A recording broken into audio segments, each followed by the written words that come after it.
Hare Krishna, dear devotees, welcome back to the daily readings of Srila Prabhupada's books. We're going to start right off because this next adventure is quite a deep one. So we're going to go right into our reading. Śrīmad-Bhāgavatam Mahima Stotra from the Sri Krishna Lila Stava by Srila Sanatana Goswami, 5-verse stotra, glorifying the Śrīmad-Bhāgavatam. Goes like this. Sarva Shastrabdi Piyusha Sarva Vidhaika Satpala Sarva Siddhanta Ratnaja Sarva Lokaika Drikprada. O nectar from the ocean of all scriptures, singular fruit of all the Vedas, rich mine of the precious gems of all conclusive truths, you are the only giver of sight to all the worlds. Sarva Bhagavata Prana Śrīmad-Bhāgavata Prabho Kaligdvandoditaditya Shri Krishna Parivartita. O life air of all the Supreme Lord's devotees, O Master, Śrīmad-Bhāgavatam, you are the sun, risen in the darkness of Kali. You are the exact image of Sri Krishna. Paramananda Pataya Prema Varshakshadayate Sarvada Sarvasevyaya Shri Krishnaya Namostume. I bow down to you, who are supremely blissful to read. Your every syllable pours down a flood of prema. You can always be served by everyone. You are Sri Krishna himself. Madeka Bando Matsangin Madgudo Mad Mahadana Manistadaga Mad Bhagya Mad Anandanamostute. My only friend, my constant companion, my spiritual master, my great wealth, my savior, my good fortune, my source of ecstasy, I bow down to you. Asadu sadutadayin adini chochatakada hanamunchagadachin mam premnarit kantayokspura. O bestower of saintliness to the unsaintly, O exalter of the most fallen, please never leave me. Always appear in my heart and my voice with pure love. Om Namo Bhagavate Vasudevaya. Om Namo Bhagavate Vasudevaya. Om Namo Bhagavate Vasudevaya. Chapter 56 of the 10th Canto of the Śrīmad-Bhāgavatam, as retold by Srila Prabhupāda in his masterful summary study of the 10th Canto of Śrīmad-Bhāgavatam. The story of the Syamantaka jewel. There was a king of the name Satrajit within the jurisdiction of Dwarkadam. He was a great devotee of the sun god, who awarded him the benediction of a jewel known as Syamantaka. Because of this Syamantaka jewel, there was a misunderstanding between King Satrajit and the Yadu dynasty. Later, the matter was settled when Satrajit voluntarily offered Krishna his daughter, Satyabhama, along with the Syamantaka jewel. Not only Sahuftyabhama, that's a mistake, big one. Sahuftyabhama, hand me the book. Sorry, I'm just checking I was in the ERP meeting today and my editing antennas are up. Just take a second here.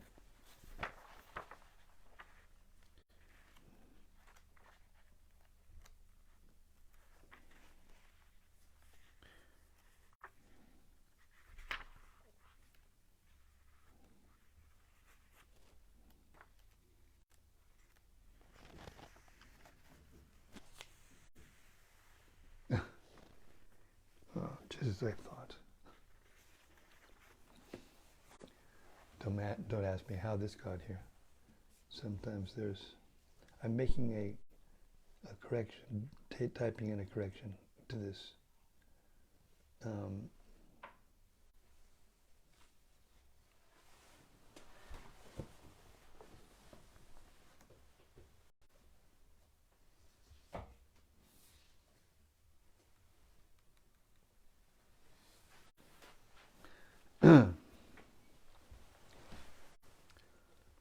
Later the matter was settled when Satyajit voluntarily offered Krishna his daughter, Satyabhama, along with the Syamantaka jewel. Not only Satyabhama, but also Jambavati, the daughter of Jambavan, was married to Krishna on account of the Syamantaka jewel. These two marriages took place before the appearance of Pradyumna, which was described in the last chapter.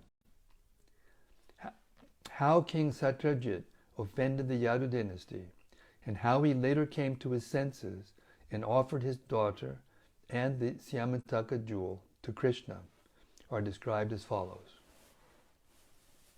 Since he was a great devotee of the sun god, King Satyajit gradually entered into a very friendly relationship with him. The sun god was pleased with him and delivered to him an exceptional jewel known as Syamantaka. When Satyajit wore this jewel and a locket around his neck, he appeared exactly like an imitation sun god. Putting on this jewel, he entered the city of Dwarka, and people thought that the sun god had come into the city to see Krishna. They knew that Krishna, being the Supreme Personality of Godhead, was sometimes visited by the demigods. So while Satyajit was visiting the city of Dwarka, all the inhabitants, except Krishna, took him to be the sun god himself. Although King Satyajit was known to everyone, he could not be recognized because of the dazzling effulgence of the Syamantaka jewel. Mistaking Satyajit to be the sun god, some of the important citizens of Dwarka immediately went to Krishna to inform him that the sun god had arrived to see him. At that time, Krishna was playing chess. One of the important residents of Dwarka spoke thus, "My dear Lord Narayana, you are the Supreme Personality of Godhead. In your plenary portion as Narayana or Vishnu, you have 4 hands with different symbols, the conch shell, disc, club, and lotus flower. You are actually the owner of everything. But in spite of your being the Supreme Personality of Godhead, Narayana, you descended in Vrindavan to act as the child of Yashoda Mata, who sometimes used to tie you up with her ropes, and you are celebrated, therefore, by the name Damodar. That Krishna is the Supreme Personality of Godhead, Narayana, as accepted by the citizens of Dwarka, was later confirmed by the great Mayavadi philosophical leader, Shankaracharya. By accepting the Lord as impersonal, he did not reject the Lord's personal form. Everything which has form in this material world is subject to creation, maintenance, and annihilation. But because the Supreme Personality of Godhead, Narayana, does not have a material form subject to these limitations, Shankaracharya, to convince the less intelligent men who take Krishna to be an ordinary human being, said that God is impersonal. This impersonality means that he is not a person of this material condition. He is a transcendental personality without a material body. The citizens of Dwarka addressed Lord Krishna not only as Damodar, but also as Govinda, which indicates that Krishna is very affectionate to the cows and calves. And just to refer to their intimate connection with Krishna, they addressed him as Yadunandana, because he was born the son of Vasudeva in the Yadu dynasty. The citizens of Dwarka concluded by addressing Krishna as the supreme master of the whole universe. They addressed Krishna in many different ways, proud of their being citizens of Dwarka who could see Krishna daily. When Satyajit was visiting the city of Dwarka, the citizens felt great pride to think that although Krishna was living in Dwarka like an ordinary human being, the demigods were coming to see him. Thus, they informed Lord Krishna that the sun god, with his glaring bodily effulgence, was coming to see him. The citizens of Dwarka confirmed that the sun god's coming into Dwarka was not very wonderful, because people all over the universe who were searching after the Supreme Personality of Godhead knew that he had appeared in the Yadu dynasty and was living in Dwarka as one of the members of that family. Thus the citizens expressed their joy on this occasion. On hearing the statements of his citizens, the all-pervasive personality of Godhead Krishna simply smiled. Being pleased with the citizens of Dwarka, Krishna informed them that the person they described as the sun god was actually King Satyajit, who had come to visit Dwarka city to show his opulence in the form of the valuable jewel obtained from the sun god. Satyajit, however, did not come to see Krishna. He was instead overwhelmed by the Syamantaka jewel. He installed the jewel in a temple to be worshipped by brahmanas he engaged for this purpose. This is an example of a less intelligent person worshipping a material thing. In the Bhagavad Gita it is stated that less intelligent persons, in order to get immediate results from their fruitive activities, worship the demigods created within this universe. The word materialist means one concerned with gratification of the senses within this material world. Although Krishna later asked for this Syamantaka jewel, King Satyajit did not deliver it. On the contrary, he installed the jewel for his own purposes of worship. And who would not worship that jewel? The Syamantaka jewel was so powerful that daily it produced a large quantity of gold. A quantity of gold is counted by a measurement called a bhara. According to Vedic formulas, 1 bhara is equal to about 20 pounds, and 1 mound equals about 82 pounds. The jewel was producing about 170 pounds of gold every day.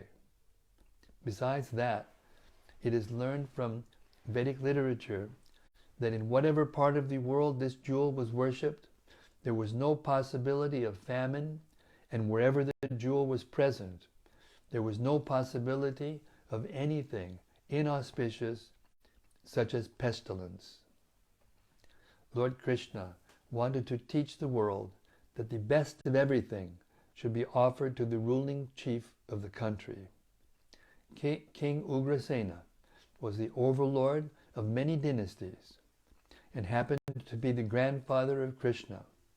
So Krishna asked Satyajit to present the Syamantaka jewel to King Ugrasena. Krishna pleaded that the best should be offered to the king. But Satyajit, being a worshipper of the demigods, had become too materialistic, and instead of accepting the request of Krishna, thought it wiser to worship the jewel to get the 170 pounds of gold every day. Materialistic persons who can achieve such huge quantities of gold are not interested in Krishna consciousness. Sometimes, therefore, to show special favor, Krishna takes away one's great accumulations of materialistic wealth and thus makes one a great devotee. But Satyajit refused to abide by the order of Krishna and did not deliver the jewel.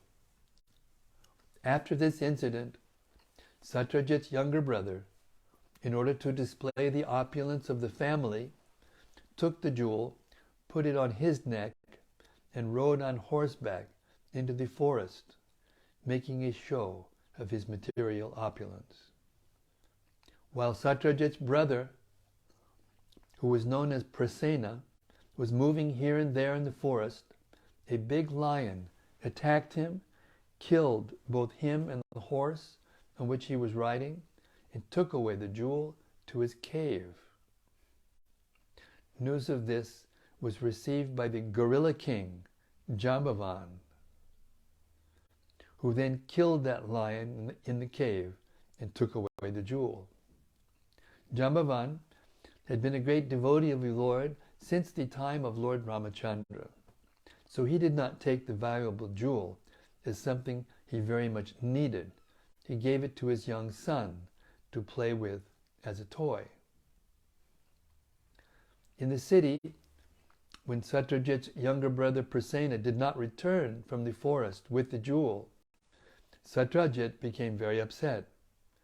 He did not know that his brother had been killed by a lion and that the lion had been killed by Jambavan. He thought instead that because Krishna wanted that jewel, which had not been delivered to him, Krishna might have therefore taken the jewel from Praseena by force and killed him. The idea grew into a rumor, which Satyajit spread in every part of Dwarka. The false rumor that Krishna had killed Praseena and taken away the jewel spread everywhere like wildfire. Sound familiar? Disinformation. Krishna did not like to be defamed in that way, and therefore he decided that he would go to the forest and find the Syamantaka jewel. Taking with him some of the important inhabitants of Dwarka, Krishna went to search out Praseena, the brother of Satyajit, and found him dead, killed by the lion. At the same time, Krishna also found the lion killed by Jambavan, who was generally called Riksha. It was found that the lion had been killed by the hand of a riksha without the assistance of any weapon. Krishna and the citizens of Dwarka knew that the inhabitants of Dwarka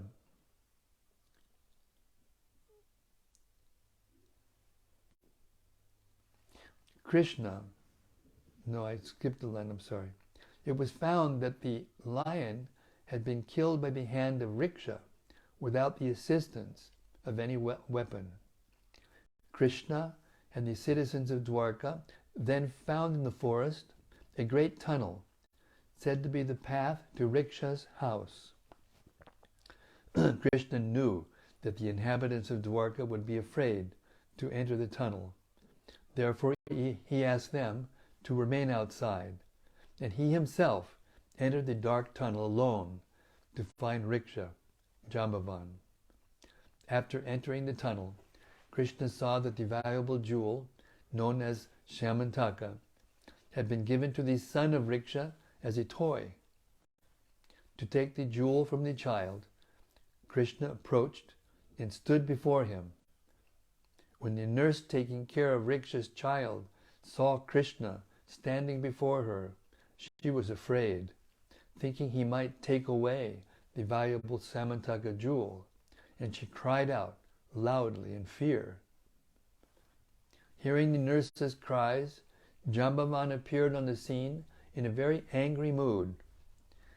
Jambavan was actually a great devotee of Lord Krishna, but because he was angry, he could not recognize his master and thought him to be an ordinary man.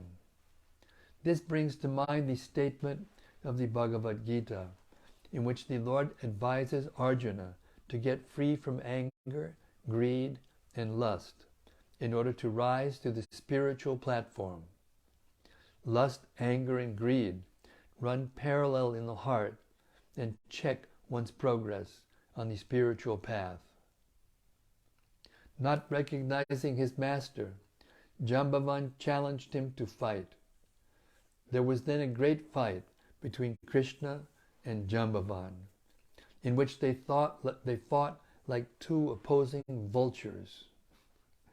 Whenever there is an eatable corpse, the vultures fight heartily over the prey. Krishna and Jambavan first of all fought with weapons, then with stones, then with big trees, then hand to hand, until at last they were hitting each other with their fists. Their blows strike like the striking of thunderbolts. Each expected victory over the other, but the fighting continued for 28 days, both in daytime and at night, without stopping. Whoa. Although Jambavan was the strongest living entity of that time, practically all the joints of his bodily limbs became slackened, and his strength was reduced practically to nil, for he was struck constantly by the fists of Krishna, Sri Krishna. Feeling very tired, with perspiration all over his body, Jambavan was astonished. Who was this opponent who was fighting so hard with him? Jambavan was quite aware of his own superhuman bodily strength, but when he felt tired from being struck by Krishna, he could understand that Krishna was no one else but his worshipable Lord, the Supreme Personality of Godhead. This incident has special significance for devotees. In the beginning, Jambavan could not understand Krishna because his vision was obscured by material attachment. He was attached to his boy and to the greatly valuable Syamantaka jewel, which he did not want to spare for Krishna. In fact, when Krishna came there, he was angry, thinking that Krishna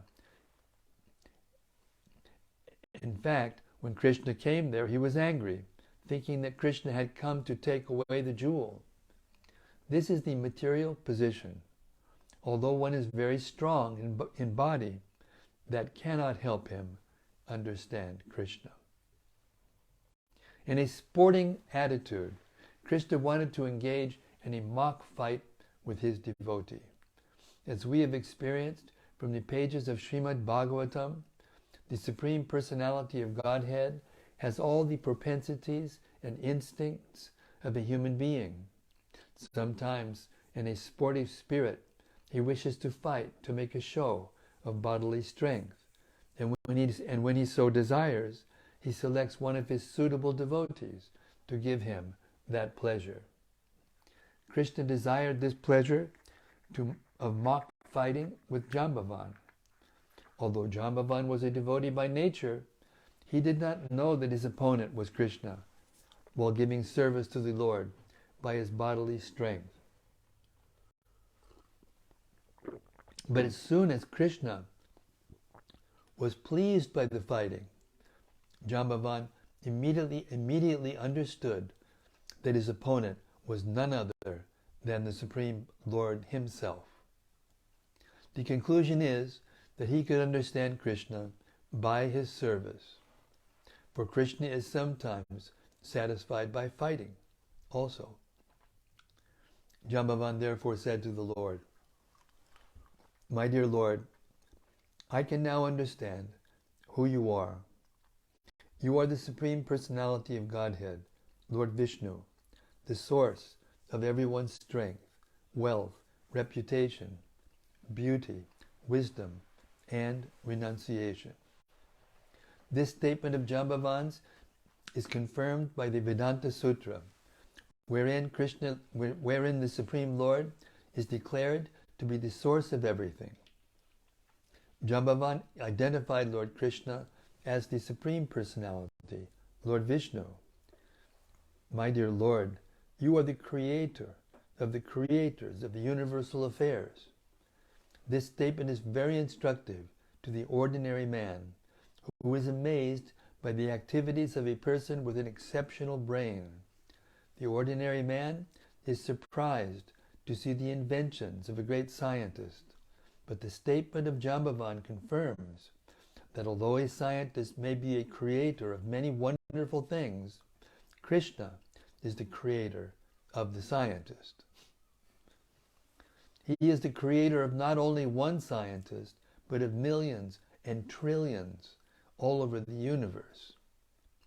Jambavan said further, not only are you the creator of the creators, but you are also the creator of the material elements, which the so-called creators manipulate. Scientists utilize the physical elements or laws of material nature to do something wonderful, but actually such laws and elements are also the creation of Krishna. This is actual scientific understanding. Less intelligent men do not try to understand who created the brain of the scientist. They are satisfied simply to see the wonderful creation or invention of the scientist. Jambavan continued, my dear Lord, the time factor,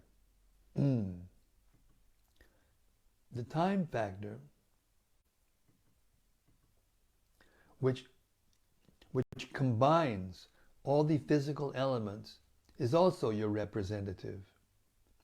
You are the supreme time factor in which all creation takes place, is maintained, and is finally annihilated.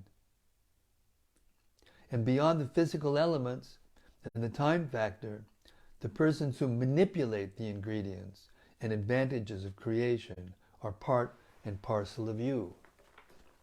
The living entity is not, therefore, an independent creator. By studying all factors in the right perspective, one can see that you are the supreme controller and Lord of everything.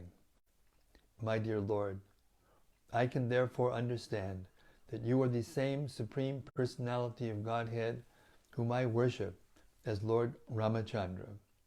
My Lord Ramachandra wanted to construct a bridge over the ocean, and I saw personally how the ocean became agitated simply by my Lord's glancing over it. And when the whole ocean became agitated, the living entities like whales, alligators, and Timbangila fish all became perturbed. The Timbangila fish in the ocean can swallow big aquatics like whales in one gulp. In this way, the ocean was forced to give way and allow Ramachandra to cross to the island known as Lanka. This island is now said to be Ceylon. Lord Ramachandra's construction of a bridge over the ocean from Cape Comorin to Ceylon is still well known to everyone. After the construction of the bridge, a fire was set all over the kingdom of Ravana.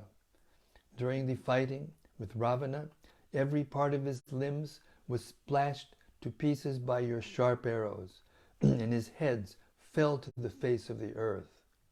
Now I can understand that you are none other than my Lord Ramachandra. No one else has such immeasurable strength. No one else could defeat me in this way. Lord Krishna was satisfied by the prayers and statements of Jambavan, and to mitigate Jambavan's pain, he began to lightly rub the lotus palm of his hand all over Jambavan's body. Thus, Jambavan at once felt relieved from the fatigue of the great fight. Lord Krishna then addressed him as King Jambavan, because he, and not the lion, was actually the king of the forest. Having killed a lion with his bare hands, without a weapon. Krishna informed Jambavan that he had come to ask for the Syamantaka jewel, because ever since it had been stolen, his name had been defamed by the less intelligent. Krishna plainly informed him that he had come there to ask for the jewel in order to be free from this defamation.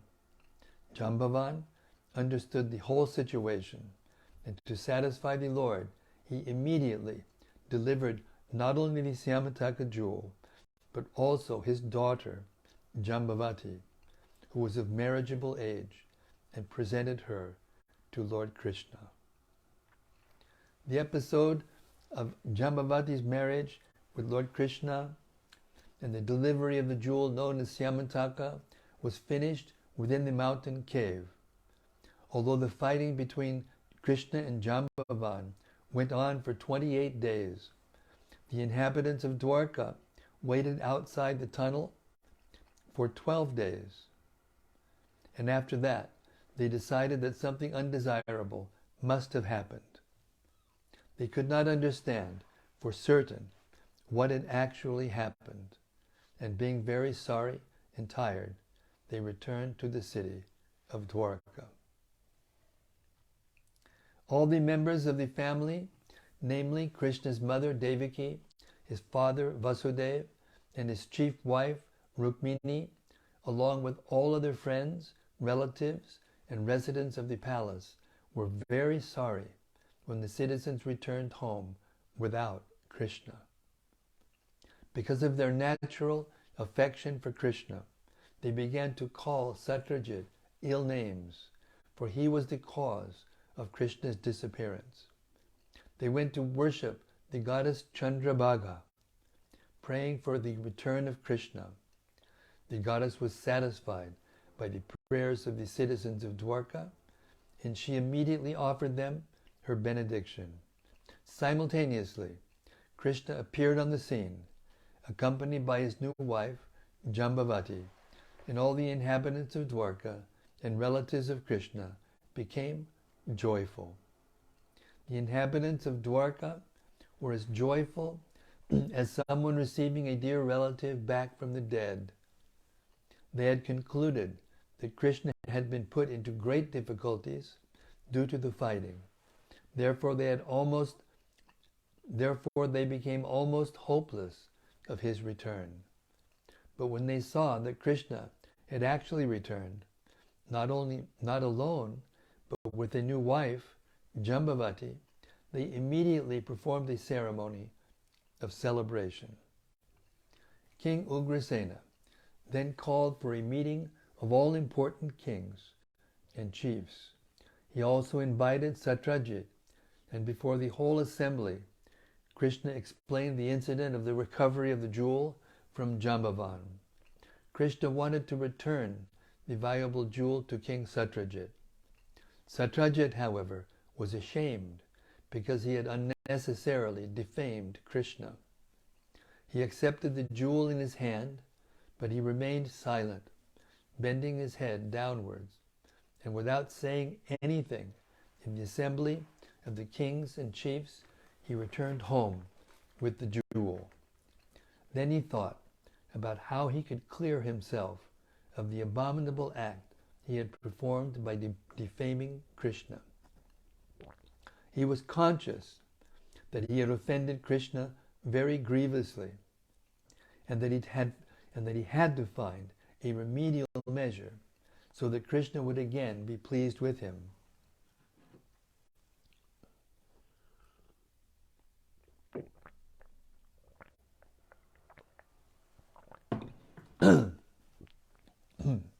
King Satyajit was eager to get relief from the anxiety he had foolishly created due to being attracted by a material thing, specifically the Syamantaka jewel. Truly afflicted by the offense he had committed against Krishna, he sincerely wanted to rectify it. From within, Krishna gave him good intelligence, and Satyajit decided to hand over to Krishna both the jewel and his beautiful daughter, Satyabhama. There was no alternative for mitigating the situation, and therefore he arranged the marriage ceremony of Krishna and his daughter. He gave in charity both the jewel and his daughter to the Supreme Personality of Godhead. Satyabhama was so beautiful and qualified that Satyajit, in spite of being asked for her hand by many princes, was waiting to find a suitable son-in-law. By the grace of Krishna, he decided to hand his daughter over to him.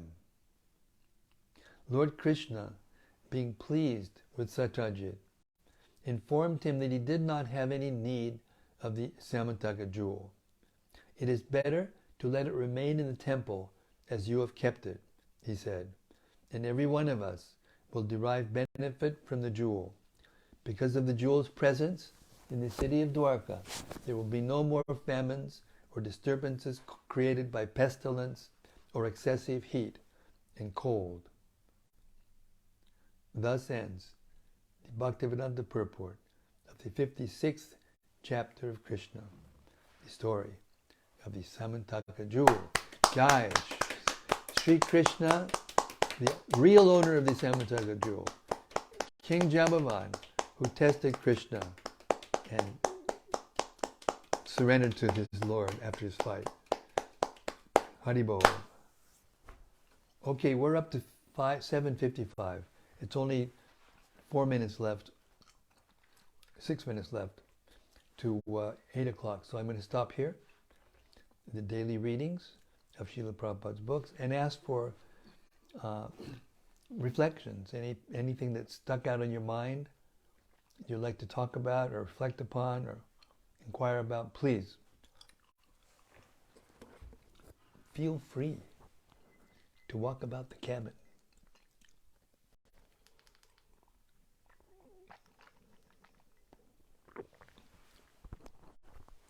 First is something from Rati Manjari.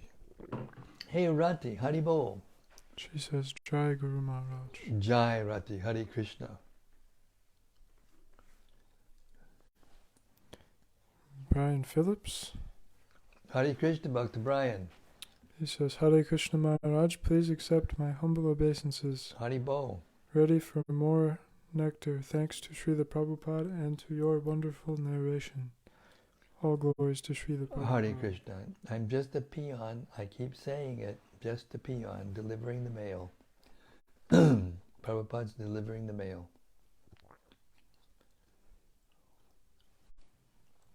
From Bhakti Noel. Hare Krishna Bhakti Noel. She says, Hare Krishna Maharaj. Hare Krishna. Devadarana. Devadarana. Says, Jai Hare Krishna Maharaj, please accept my humble obeisances. Jai, glories to Prabhupada. From Bhakta Rupa.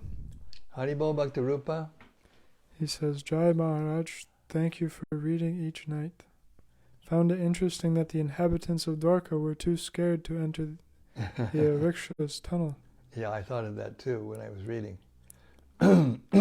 In contrast to the cowherd boy's fearlessness upon entering into Agasura, the giant snake. There you go. Very astute observation and a nice memory. And this is how we enter into Krishna's pastimes. Very good. Thank you for that reflection. Also, notice that the inhabitants were also proud to live in Dwarka, to be able to see Krishna daily. They were aware of his status, as all of the celebrity demigods from around the universe would visit Krishna. Mm-hmm. Seemed like they loved the status of citizenship almost as much as they love Krishna. Well, they're overwhelmed by the opulence of Krishna in Dwarka, but they sometimes see him as two-handed also. They don't see him as four-handed all the time. Some of the residents do see him as two-handed all the time. But many of them see him as four-handed, or partly, sometimes four-handed.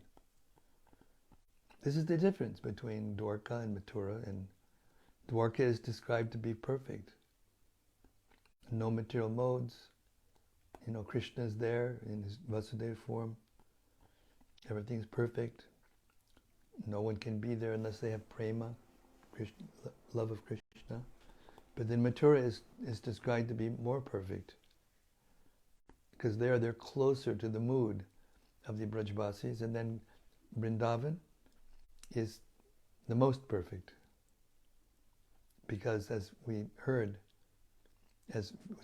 from Bhaktirupa, that the cowherd boys, when they were in the forest playing with Krishna, they were fearless, completely fearless, walking into the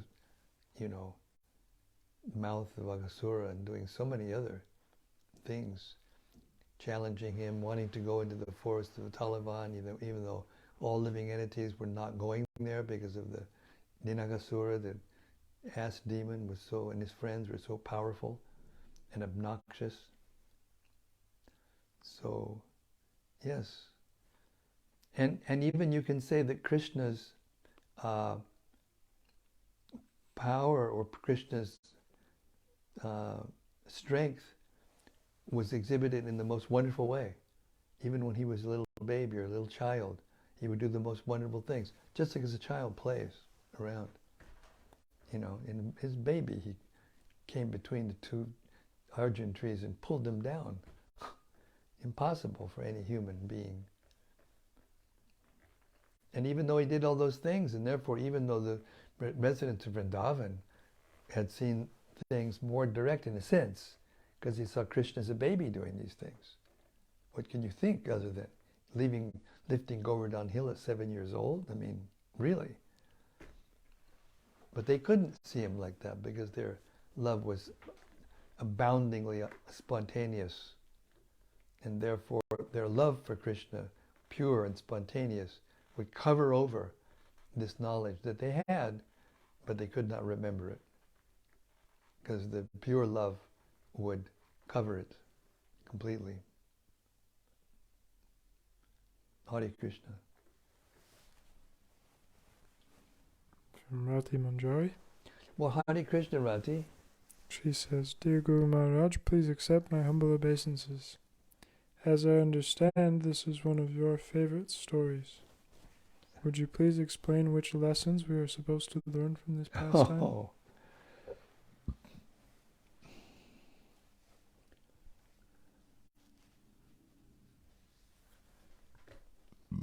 Trust in Krishna. Don't challenge Krishna. Don't be attached to things. Don't be more attached to anything except Krishna. And then you will become beyond the influence of the material energy, beyond the energy of the material nature. And you'll fall in love with Krishna. Anybody who hears about Krishna honestly and sincerely, without argument, with full faith that he is the Supreme Personality of Godhead and can do anything, then they become the knower of everything. There's that verse in the Gita, Yomam evam asamudho janati purushottama sasarva vid bhajanti mam sarva bhavina bharata. There Krishna says that if anyone understands him to be the Supreme Personality of Godhead without doubting, then he becomes a knower of everything. Because Krishna is everything. Just like Jambavan, he was fighting with Krishna as if he was a human being. And Krishna liked it, because he likes to sport, because all the sporting, everything is contained within Krishna. And then finally, when Krishna was pleased, then Jambavan could understand. So the way to understand Krishna is by serving Krishna. In whatever way you can. If you just try to serve Krishna sincerely, then you will get everything. Your life will become free from difficulty. And even just look at Krishna, he wanted the residents of Vrindavan to be safe, and even though he was making them safe, but just to play out his Naralila, his human pastime of a human being. He recommended that Satyajit keep the jewel after all that trouble, and then all the residents would benefit from the gold it produced and from the freedom from anxiety and pestilence and bad weather and everything. Now look at these scientists trying to solve the weather conditions of the earth caused by, the blatant breaking of the laws of nature by the human beings all over the earth.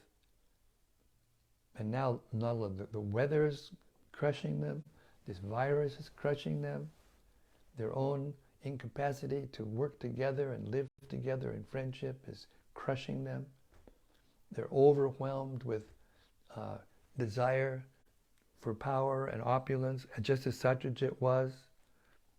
And we'll see what happened to Satyajit as a result next chapter. So all these things are contained in this story of the Syamantaka jewel. It's very exciting and very, very wonderful. So there's also some details given by Rupa Goswami in his Lalita Madhava that Satyabhama was actually Radharani. That's a long story. I don't have time to tell it now. But all the major queens of Vrindavan were gopis in Krishna Lila. I'll leave it at that. Hare Krishna. I can't take it further than that.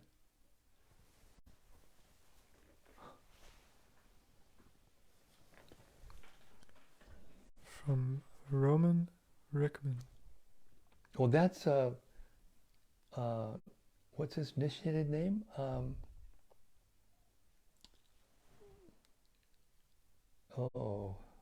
forgetting his initiated name. I'm so sorry. I ask him to forgive me because I'm not remembering his initiated name.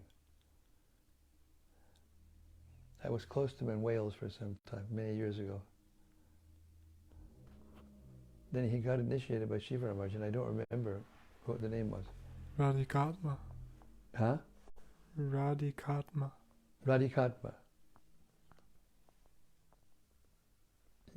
Okay, Haribo, Radhikatma, Hare Krishna. He says, thank you very much. Hare Krishna. From Anandamurti Devidasi.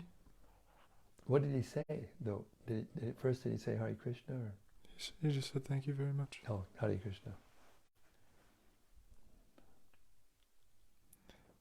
And Anandamurti Devidasi says, Jai Guru Maharaj, please accept my humble obeisances. All glories to Srila Prabhupada. Hare Krishna and Anandamurti.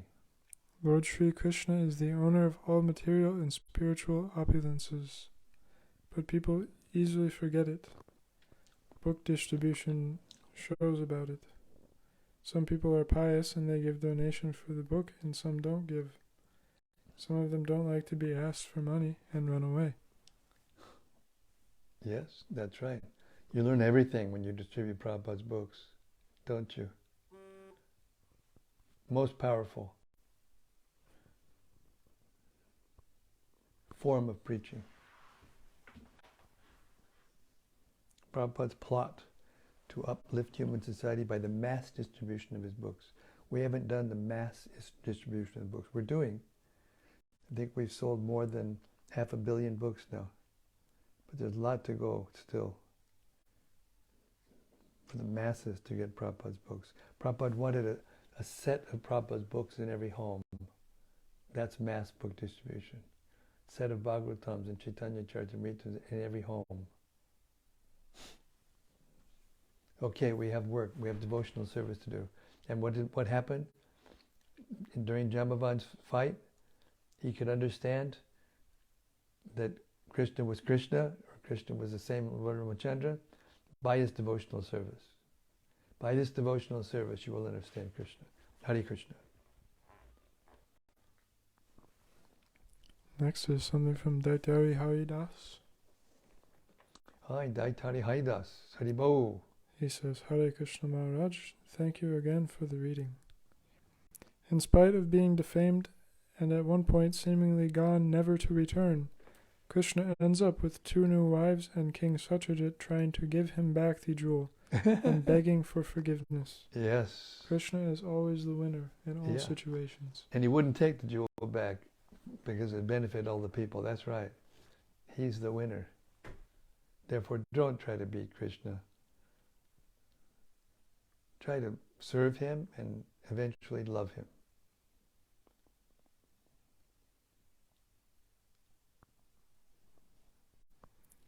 Rati Manjari says, "Thank you, Guru Maharaj. It's more clear to me now." Hare Krishna.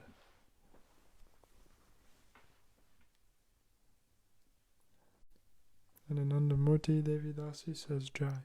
Jai, Haribo. Sri Krishna, the Supreme Personality of Godhead. If you fall in love with him, you get everything because you get Krishna. He gives himself to those who fall head over heels in love for him, with him. Sri Krishna, Supreme Personality of Godhead, ki jai. Samabheda Bhaktivedanta ki jai. All glories to the assembled devotees. All glories to the assembled devotees. All glories to the assembled devotees. Gaur Premanandi Hari Hari Bo. See you tomorrow night. Same place, same time, same topic. Pure nectar. Hare Krishna.